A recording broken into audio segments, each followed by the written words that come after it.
حضرت سفینہ رضی اللہ تعالیٰ عنہ صحابی رسول ہے، مشکات میں موجود ہے، ایک قافلے کے ساتھ جا رہے تھے تو رستہ بھول گئے، جنگل کی طرف نکل گئے، سامنے سے شیر آ گیا، یعنی آپ نے سن لیا اور میں نے کہہ دیا لیکن شیر آ گیا۔ یہاں شیر کی بات نہیں، ابھی مجمع میں چوہا بھی آ جائے نا تو لاگو پتہ جائے گا کہ آ گیا ہے، اور شیر ہی آ گیا اور بالکل سامنے کھڑا ہو گیا۔ حضرت سفینہ گھبرائے نہیں، کوئی اور بات نہیں کی، شیر کی طرف دیکھ کے کہنے لگے پتہ ہے میں کون ہوں؟ پھر خود ہی فرمانے لگے میں رسول پاک کا غلام ہوں۔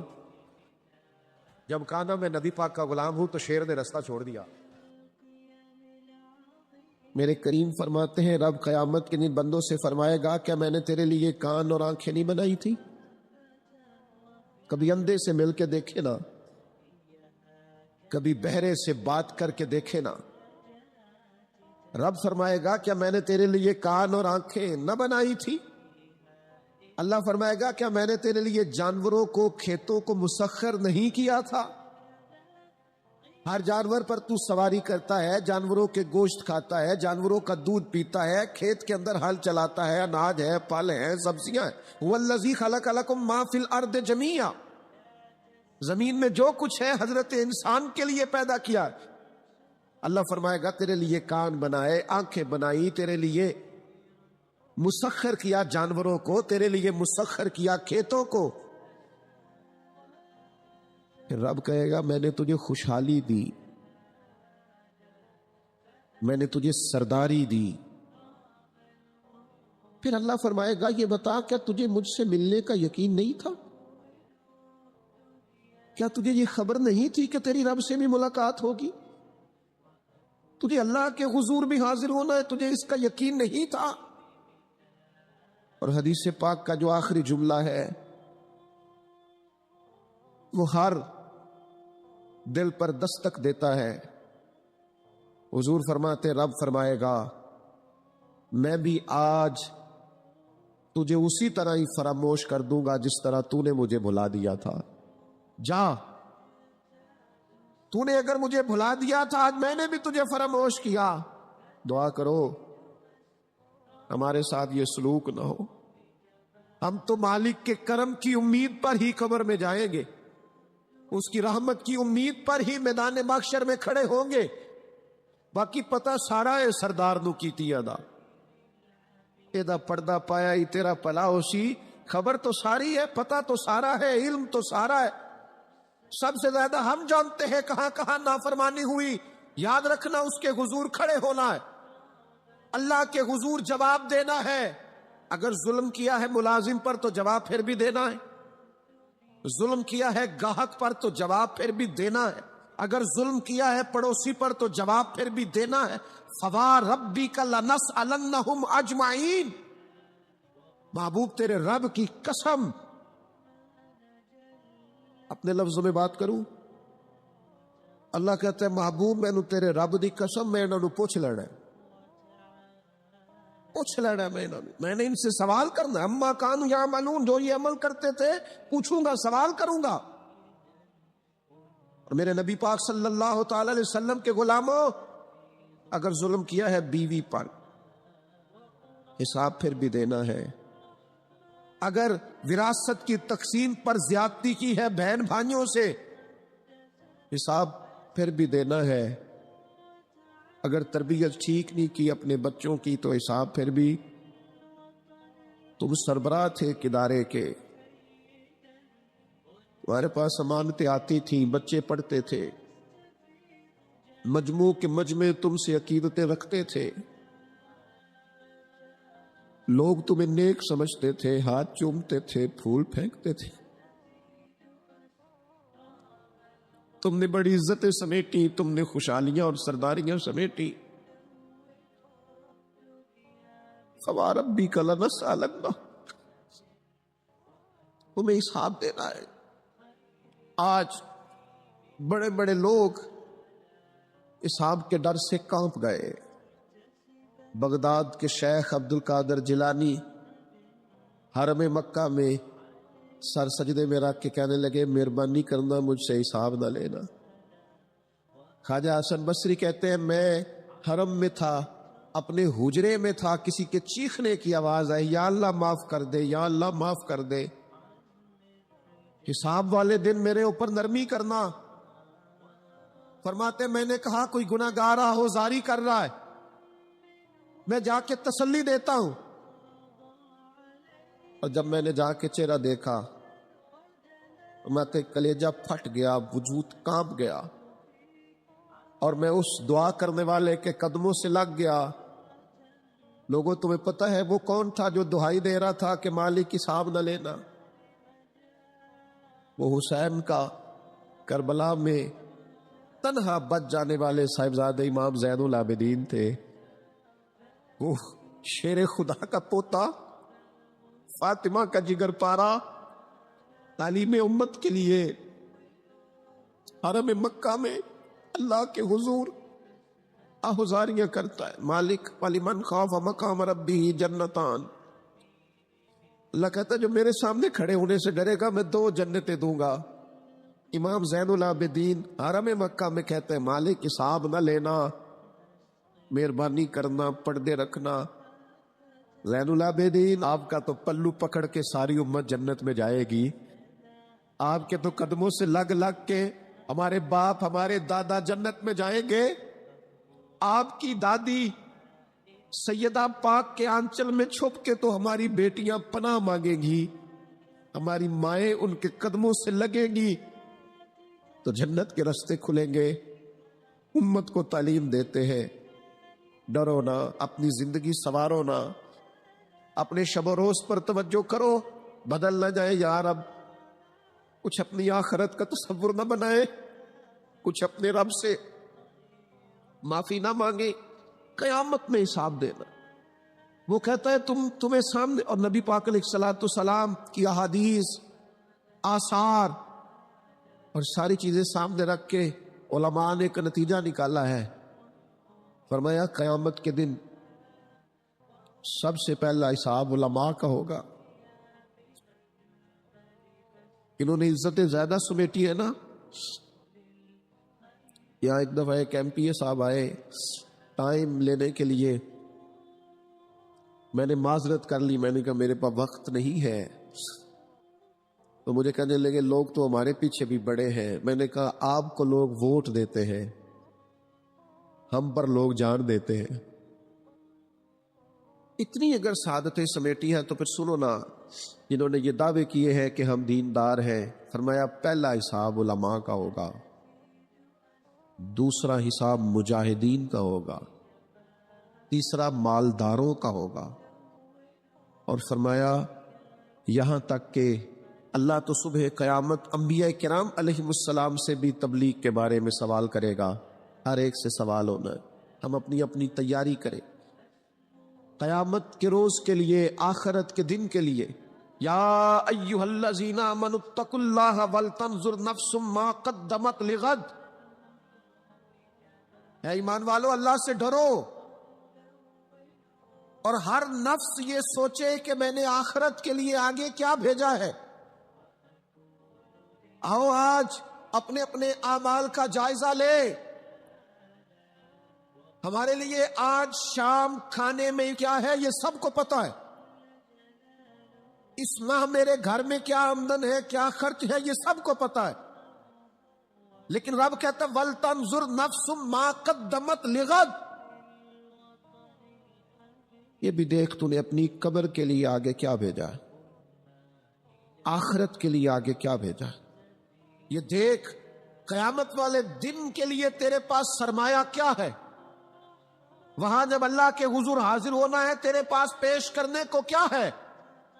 جناب صدیق کے پاس پیش کرنے کو وفا ہے، امت کی خدمت گزاری ہے جناب عمر کے پاس، جناب عثمان غنی کے پاس سخاوت ہے، مولا علی نے ہر میدان میں تلوار چلا کے اسلام کا جھنڈا بلند کیا ہے، حسین ابن علی نے سر دے کر اللہ کے حضور نظر پیش کی ہے۔ میں بھی سوچوں نا یار، آپ بھی سوچے نا، نعمتوں کی بہتات کتنی ہے، ہماری بھری ہوئی تجوریاں، ہمارے آنگن میں کھیلتی ہماری اولادیں، ہمارے ارد گرد ہمارے دوستوں کی لائنیں، ہمارے دسترخوان پر بچھی ہوئی نعمتیں، ہمارا تندرست وجود، ہماری بولتی زبان، ہماری دیکھتی آنکھیں، ہمارے سنتے کان، ہماری سانس لیتی روح، اس سارے وجود سے ہم نے کیا اکٹھا کر کے اپنی آخرت کے لیے بھیجا ہے؟ صبح قیامت کے لیے ہم نے سامان کیا کیا ہے؟ اللہ کے حضور جب ہمیں جواب دینا ہے تو ہمارے دامن میں کیا ہے؟ کیا پیش کرنا ہے؟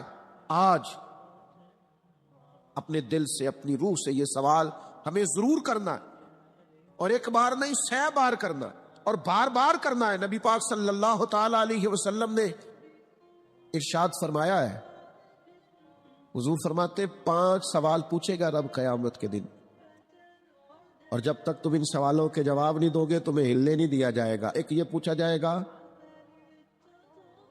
عمر کہاں گزری؟ سارا وقت ضائع ہو گیا موبائل پہ، سارا ٹائم ضائع ہو گیا خوش گپیوں میں، شغل میلہ، آنا جانا، عمر ساری قیمتی وقت ضائع کر دیا۔ اور پھر ایک سوال، اسی سوال سے متعلقہ دوسرا ہوگا، جوانی کہاں گزاری؟ وہ ساری کھیل کود میں گزر گئی، لہو و لعب میں گزر گئی، گیموں میں گزر گئی، یہ سوال ہوگا۔ اور تیسرا سوال رب پوچھے گا، بتاؤ نا مال کہاں سے کمایا، ذرائع آمدن بتاؤ، دنیا میں تو تم نے دھول جھونک لی جہاں دھونکنی تھی، یہاں بتاؤ کہاں سے کمایا، اور کما کر بھی تم مالک نہیں ہوئے۔ چوتھا سوال یہ پوچھا جائے گا، بتاؤ مال خرچ کہاں کیا، اور میرے نبی پاک فرماتے ہیں 5واں سوال یہ ہوگا، یہ بتاؤ اپنے علم پر عمل کتنا کیا۔ لیکچر دینا آسان ہے، تقریر کرنا آسان ہے، واعظ کرنا آسان ہے، سمجھانا آسان ہے، فیس بک پر اچھی نصیحت لکھ دینا آسان ہے، روز صبح واٹس ایپ پہ سب کو بہترین نصیحتیں بھیجنا آسان ہے، لیکن قیامت کے سوالوں میں سے ایک معتبر سوال ہے، بخاری میں موجود ہے، 5 سوالوں میں سے آخری سوال یہ ہے کہ جو تم جانتے تھے، جس کا تمہیں علم تھا، جو تم نے سیکھا تھا، جو تم نے پڑھا تھا، اس پر تمہارا عمل کتنا تھا؟ کس کو نہیں پتا نماز فرض ہے؟ کس کو نہیں پتا والدین کی خدمت کرنا ضروری ہے؟ حلال حرام کی تمیز سے کون آگاہ نہیں ہے؟ کون نہیں جانتا کہ میرا رویہ تلخ ہے، لوگوں کو تکلیف دیتا ہے؟ کون نہیں سمجھتا کہ میری فلاں فلاں چیز کی وجہ سے فلاں فلاں لوگ تڑپتے ہیں، سسکتے ہیں، روتے ہیں؟ بہت ساروں کو پتا ہے کہ میری بیوی، میرے بچے، یہ کچھ عورتوں کو پتا ہے میرا شوہر، میرے خاندان والے میری وجہ سے تکلیف میں، بہت سو کو پتا ہے میری وجہ سے میرے پڑوسی تکلیف میں، بہت سو کو پتا ہے میری وجہ سے میرے ملازم تکلیف میں ہے۔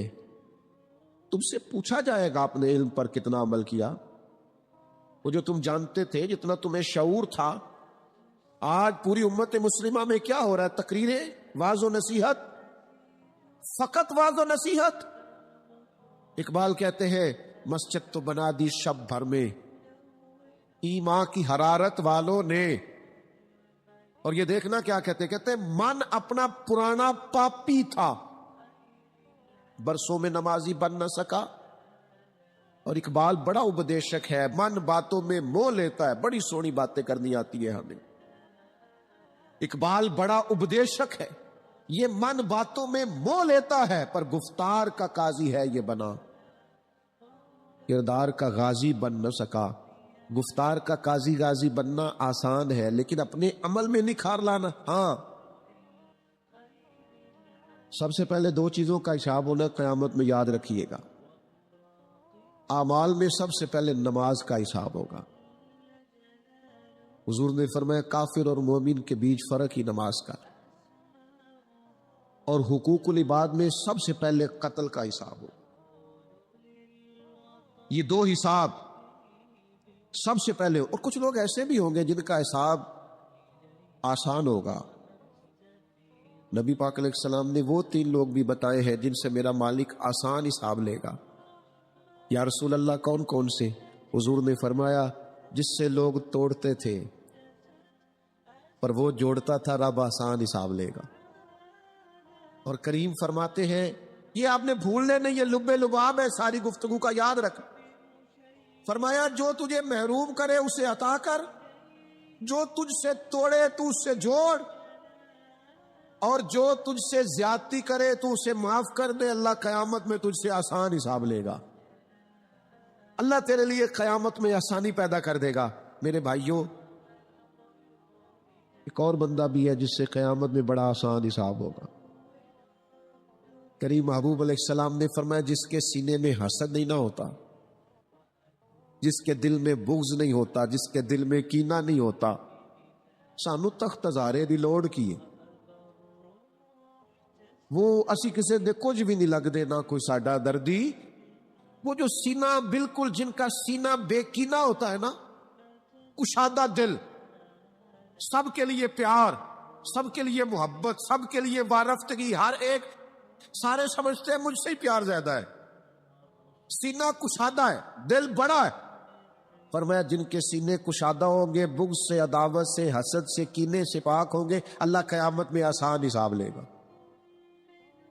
اچھا، میرا وجدان کہتا ہے کہ میرے نبی پاک کے پاک لفظوں کا معنی یہ ہے قیامت میں رب ان سے فرمائے گا جاؤ میں نے تمہیں معاف کیا۔ جن کے سینے صاف ہوں گے، دل صاف ہوں گے، پاک ہوئے تے پاک ہی مل دائی، بنا پاکو پاک نہیں ملدا۔ سارے وجود نو دھون دے نالوں اکو دھولا ٹکڑا دل دا، دل ہو صاف، دل ہو کشادہ، 14 طبق دلے دے اندر اسا تمبو وانگو تانے ہو۔ یہ تمبو دیکھ رہے ہو نا، چھاؤں دے رہا ہے نا، جل رہا ہے نا، درویش کہتے ہو 14 طبق میرے دلے دے اندر، تے میں تمبو وانگو تانے ہوں، دل دریا سمندروں ڈونگے۔ ایک اور دلاں دیا جانے ہوں ایسا کیتی ہے جان حوالے رب دے، ایسا عشق کمایا ہے مرن تو پہلو ہی مر گیا باہو، تا مطلب نو پایا ہے، چھوڑ دیے جائیں سارے کینے۔ جب قیامت میں اللہ کے حضور حاضری کا ڈر ہو نا، تو پھر نہ بندہ بددیانت نہیں ہوتا، بے ایمان نہیں ہوتا، لاکھوں کروڑوں اربوں بھی آئے تو کبھی بھی اس کی رال نہیں ٹپکتی، کبھی بھی اس کا دل للچاتا نہیں۔ اور اگر لوگ بددیانت ہو جائیں تے چوری ککھ دی بھی تے چوری لاکھ دی بھی، پھر لوگ 1 روپیہ بھی نہیں چھوڑتے، پھر ذرا سی بات پہ بددیانت ہوتے ہیں۔ صحیح بخاری مسلم میں حدیث ہے، نبی پاک علیہ السلام فرماتے ایک شخص نے زمین بیچی، دوسرے نے خرید لی، جب وہ خریدنے والے نے اسے کھوتا تو اندر سے خزانہ نکل آیا۔ مجھے بتاؤ خزانہ نکلے تو لوگ چھپاتے نہیں پھرتے، لوگ تہ کے اندر نہیں لے کے جاتے، وہ خزانہ نکل آیا۔ اس نے کیا کیا، وہ لے کے اس شخص کے پاس چلا گیا جس سے اس نے زمین خریدی تھی، کہنے لگا یار تیری زمین سے خزانہ نکل آیا، میں نے زمین خریدی تھی، خزانہ تو نہیں نہ خریدا تھا۔ یہ ذرا دیانت کا عروج دیکھو، تقوی کا نور دیکھو، یہ دیکھو باطن کیسے تھے لوگوں کے، اربوں کروڑوں روپیہ یہ حضور بیان فرما رہے ہیں، بخاری مسلم میں موجود ہے۔ کریم فرماتے ہیں اس شخص نے جا کے کہا بھئی میں نے زمین خریدی تھی، خزانہ نہیں خریدا تھا، لہذا یہ تیرا ہے۔ وہ بھی رب کا بندہ تھا، کہنے لگا میں نے نا زمین بیچی تھی اور جو کچھ ہے وہ سارا ہی بیچ دیا تھا، لہذا نکل آیا تو تیرا ہی ہے، میرا ہوتا تو جب میرے پاس تھی تب نکلتا، لہذا تیرا ہی ہے۔ دونوں میں بحث ہونے لگ گئی، وہ کہتا ہے تو رکھ، وہ کہتا ہے، آج کل کیا ہوتا ہے، وہ ذرا مہنگی ہو گئی نا، سڑک گزر گئی، کہتے ہیں مکر جاؤ، زمین ذرا مہنگی ہو گئی ہے، تھوڑا ریٹ اور لگ گیا، خزانہ نکل آیا۔ حضور فرماتے وہ دونوں ایک دانا کے پاس گئے اور جا کے کہا یار یہ مسئلہ بن گیا ہمارے لیے،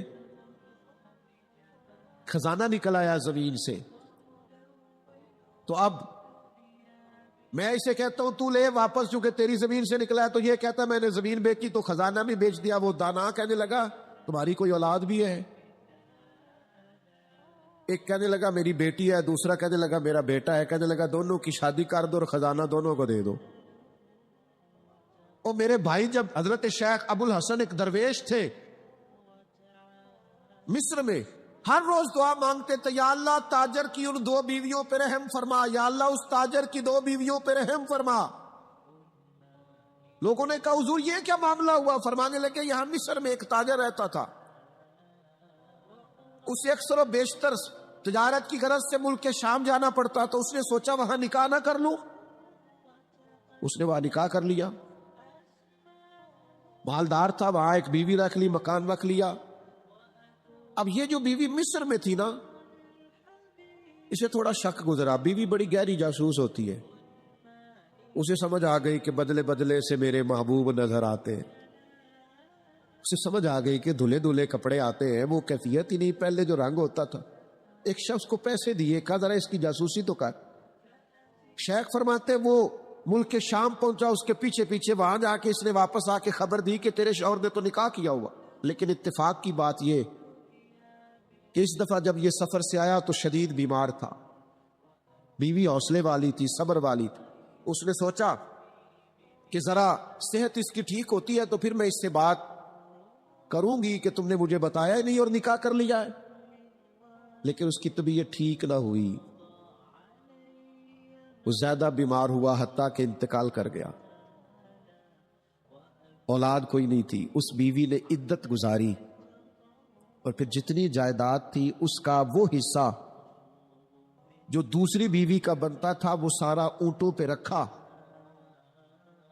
اور مصر سے لے کر شام پہنچی اپنے بھائیوں اور عزیزوں کے ساتھ، اور اسے جا کے کہنے لگی زمانہ تو نہیں جانتا پر میں تو جانتی ہوں نا، اللہ کو جواب دینا ہے، اس کی تو بھی بیوی ہے، جتنی میں حقدار ہوں تو بھی حقدار ہے، لہذا یہ حصہ تیرا رکھ لے۔ وہ کہنے لگی میری بہن اللہ تجھے جزا دے، جس رب کو تو نے قیامت میں حساب دینا میں نے بھی اسے ہی دینا ہے۔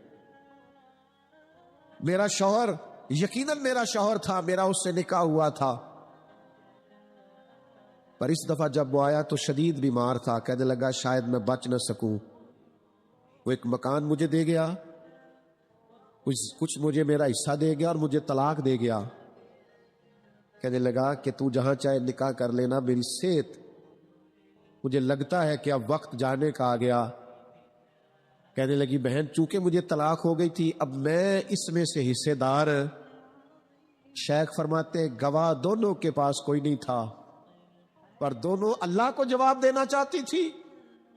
اس تقوی کا مظاہرہ کیا، فرماتے میرا دل کرتا ہے جب بھی نماز پڑھتا ہوں تاجر کی دونوں بیویوں کے لیے دعا کرتا ہوں، فوا ربک لنسألنہم اجمعین، محبوب تیرے رب کی قسم قیامت میں ان سے حساب لوں گا۔ یہ جو آخرت کا تصور ہے نا، حضرت ابو ذر غفاری رضی اللہ تعالیٰ عنہ نے اپنے غلام سے کہا جو بہترین اونٹ ہے وہ اللہ کے رستے میں خرچ کر دو، خیرات کر دو، بہترین۔ شام کو سیدنا ابو ذر غفاری رضی اللہ تعالیٰ عنہ تشریف لائے تو وہ جس اونٹ کے بارے میں آپ اشارہ کر کے گئے تھے خرچ کر دینا، اللہ کے رستے میں دے دینا، وہ بندھا ہوا ہے، اور اس سے جو دوسرے نمبر کا کم، اس سے جو کم قیمت کا تھا، باقی سب میں بہتر لیکن اس سے کم قیمت کا وہ اونٹ آپ کے غلام نے اللہ کے رستے میں خرچ کر دیا، خیرات کر دیا۔ تو آپ فرمانے لگے یار میں نے تمہیں کہا تھا یہ اونٹ دینا۔ وہ کہنے لگا حضور یہ تو آپ کی سواری کا اونٹ ہے نا، تو میں نے چاہا تھا جو آپ کی سواری کا اونٹ ہے وہ رکھ لیا جائے۔ تو سیدنا ابو ذر غفاری رضی اللہ تعالیٰ عنہ فرمانے لگے میں سواری کے لیے تو تجھے کہہ رہا تھا خرچ کر دے، پر دنیا کی سواری کے لیے نہیں، آخرت کی سواری کے لیے۔ وہ جو قیامت میں اللہ کے حضور پیش ہونا ہے تو میں نے کچھ بھیجا ہوا تو ہو، وہاں میرے پاس کوئی خزانہ تو ہو، آخرت کی جمع پونجی تو ہو، کوئی ہو نا میرے پاس جو میں نے آخرت کے لیے۔ ناراض نہ ہونا، بہت سارے معاملات میں ہم اولاد سے نہیں مشورہ کرتے، نہیں گھر والوں سے پوچھتے، اللہ کے راستے میں خرچ کرتے ہوئے کیوں کہتے ہو مشورہ کر کے بتاؤں گا، بات کر کے بتاؤں گا۔ جب اپنے دنیاوی بہت سارے معاملات میں آزاد ہوتے ہو تو اپنی آخرت کا ذخیرہ جمع کرنے کے لیے کیوں ہم آزادی کے ساتھ فیصلہ کیوں نہیں کرتے؟ نبی رحمت نور مجسم شفیع معظم صلی اللہ تعالی علیہ وآلہ وسلم گھر میں تشریف لائے، حضور نے پوچھا کیا ہے کھانے کے لیے؟ عرض کی حضور ایک بکری ذبح کی تھی، ساری بانٹ دی ہے، ایک دستی بچی ہے، ایک ٹانگ کی دستی کا کچھ حصہ بچا ہے۔ حضور نے فرمایا نہیں، جو تم نے بانٹ دیا ہے وہ سارا ہی بچ گیا۔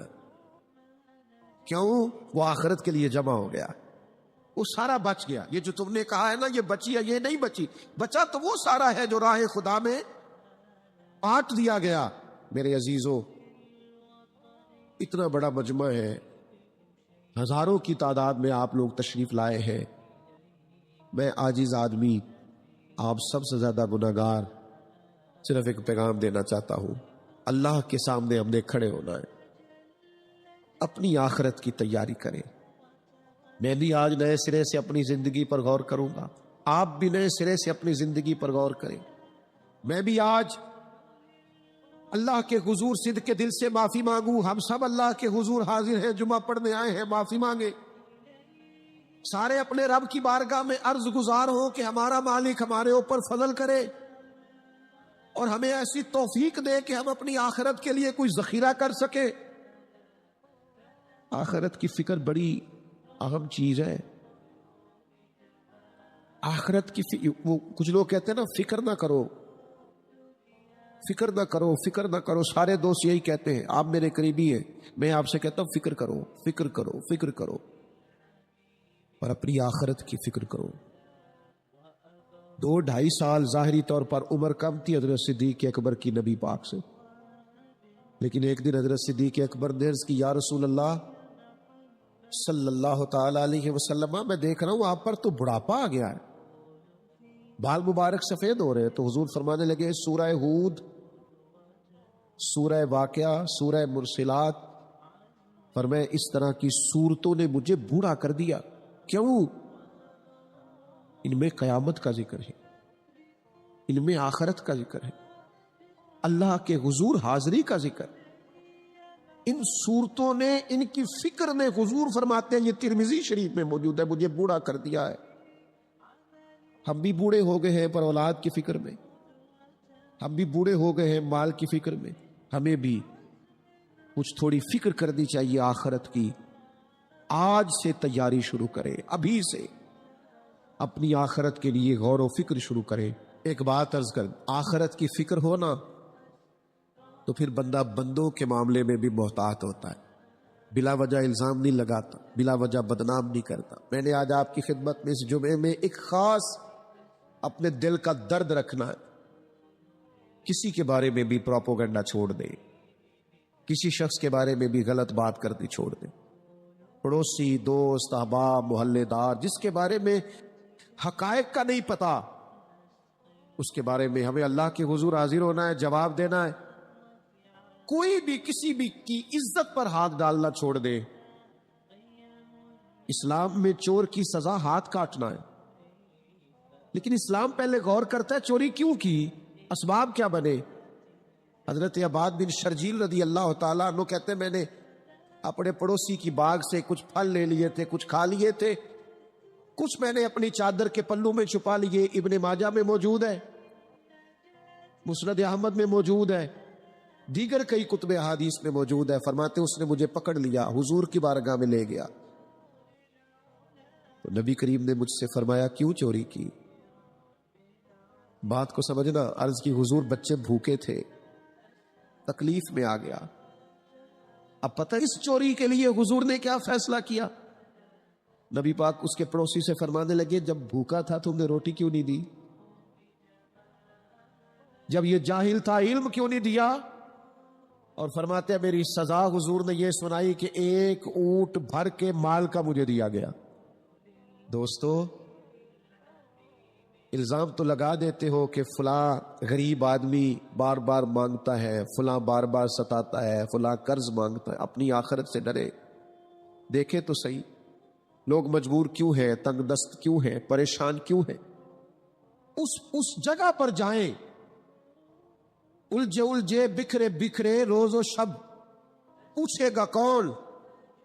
لوگ تیرا جرم پوچھیں گے، سبب پوچھے گا کون؟ لوگ پوچھتے ہی نہیں، توجہ ہی نہیں کرتے کہ جرم کیوں ہوا، اس کی نوعیت تک لوگ جاتے ہی نہیں۔ خدا را جناب عبداللہ ابن عمر خود فرماتے ہیں کہ سرکار نے مجھ سے پوچھا کہ عبداللہ یہ بات ٹھیک ہے کہ تم ہر روز ہی نفلی روزہ رکھتے ہو اور ہر رات ہی نفلی عبادت کرتے ہو؟ تو میں نے عرض کیا یا رسول اللہ صلی اللہ تعالی علیہ وسلم ایسا ہی ہے۔ اللہ کے پیارے حبیب علیہ الصلوۃ والسلام نے فرمایا ایسا نہ کرو۔ وہ نفلی روزہ رکھتے تھے، ہر روز ہر رات نفلی عبادت کرتے تھے۔ تو محبوب نے ان سے تصدیق کرانے کے بعد فرمایا ایسا نہ کرو، کبھی روزہ رکھا کرو، کبھی افطار کیا کرو، اور فرمایا کبھی نماز پڑھا کرو، کبھی سو جایا کرو۔ کیوں؟ اس لیے کہ حضور فرمانے لگے تمہارے جسم کا بھی تم پر حق ہے، تمہاری آنکھ کا بھی تم پر حق ہے کہ اسے نیند آتی ہے، تمہاری بیوی کا بھی تم پر حق ہے، اور فرمایا تم سے جو ملاقات کرنے کے لیے آتا ہے اس کا بھی تم پر حق ہے۔ تو یہ لفظ کہہ کے کہ تمہارے اپنے اوپر بھی حقوق ہیں، تمہاری ذات کے بھی تم پر حق ہے۔